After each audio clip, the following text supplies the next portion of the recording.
Hello friends, आज आपण dandruff ट्रीटमेंटबद्दल पाहणार आहोत आणि डॅन्ड्रफ ट्रीटमेंटमध्ये जी मशीन यूज केली जाते ती मी तुम्हाला दाखवते. ही प्रोटेबल हाय फ्रिक्वेन्सी LZ006A ही जी मशीन आहे ही खूप चांगली आहे आणि ह्या मशीनने डॅन्ड्रफचा रिझल्टही खूप सुंदर येतो. आणि ही मशीन कुठेही अवेलेबल आहे, तुम्ही ऑनलाईनही घेऊ शकता किंवा ब्युटी सेंटरमध्ये कुठेही घेऊ शकता आणि अगदी रिजनेबल अफोर्डेबल प्राईसमध्ये आहे. तुम्हाला ही 1,500-2,000 हजारापर्यंत सहज मिळेल. हाय फ्रिक्वेन्सीची मशीन आहे. हा जो ह्याच्यामध्ये रॉड आहे आणि हा रॉड जो आहे ह्याच्या पाठीमागे हे स्टीलचं वरून कवर आहे. ह्या रॉडच्या आतमध्ये पहा तुम्ही, हा रॉड आहे आणि हा कोंब आहे. हा ह्याच्या आतमध्ये असा प्रेस करायचा. हा असा प्रेस केल्यानंतर ना चांगला घट्ट बसलाय की नाही तोही चेक करायचा. आणि ही मशीनने आपण ही प्लगला लावल्यानंतर ह्याची पुढे ट्रीटमेंट मी तुम्हाला दाखवणार आहे. पण ह्या मशीनने रिझल्ट खरोखर खूप छान येतो. ऑइल डॅन्ड्रफ असू दे, ऑइली असू दे किंवा ड्राय असू दे, तुम्ही ही मशीन यूज करू शकता. तर एवढंच की ही मशीन यूज करायच्या अगोदर केसांना ऑइल नाही पाहिजे, हेअर पूर्ण ड्राय पाहिजेत, नाही ऑइली पाहिजेत आणि नाही ते थोडेसे ओले पण नाही पाहिजेत. ते पूर्ण ड्राय करूनच तुम्ही त्याचा यूज करा मशीनचा. आणि ह्या मशीनला यूज करताना खूप सांभाळून यूज करा, कारण हे ग्लास आहे.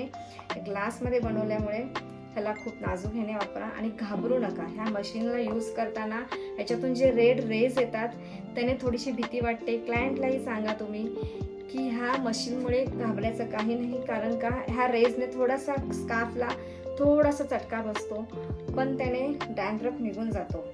पण स्कार्फला काही होत नाही, नाही हेअरला काही होत.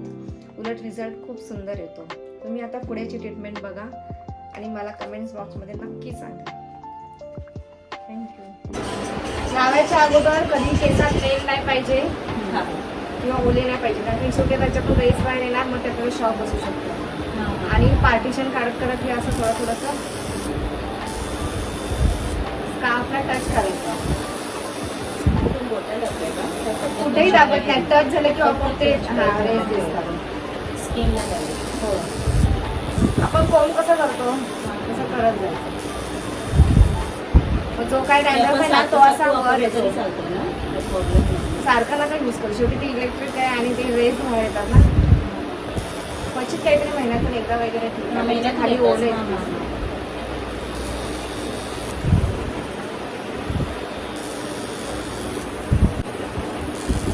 तुला फील होतं असं चटका लागतोय आतमध्ये, लागतो ना फक्त चटका लागतो, तर दुसरं काय नाही.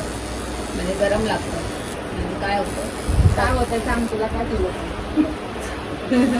करंट लागतंय ना, घाबरायचं नाही आता.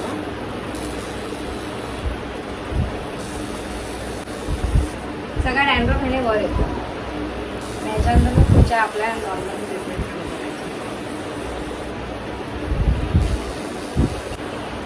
क्लायंटच्या केसाला काय जखम असेल, ऑपरेशन असेल तर विचारायचा.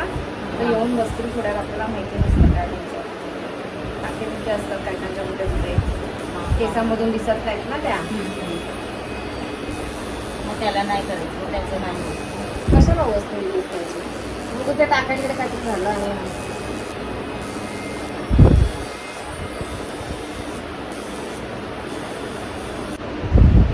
तर हे काढून हे ॲसिडिजन नाही करायचं, याला वॉश करायचं. आणि ते थोडंसं धुरकट झालं बघा, इथे शाईन करते आणि इथे शाईन करत नाही. मग हा सगळा डॅन्ड्रफ आलाय. मग ह्याला असंच ठेवायचं नाही. ॲसिडिजन, डेटॉल काय पण असेल ते कॉटनवर घ्यायचं आणि हे एक साफ करायचं. याला साईडलाच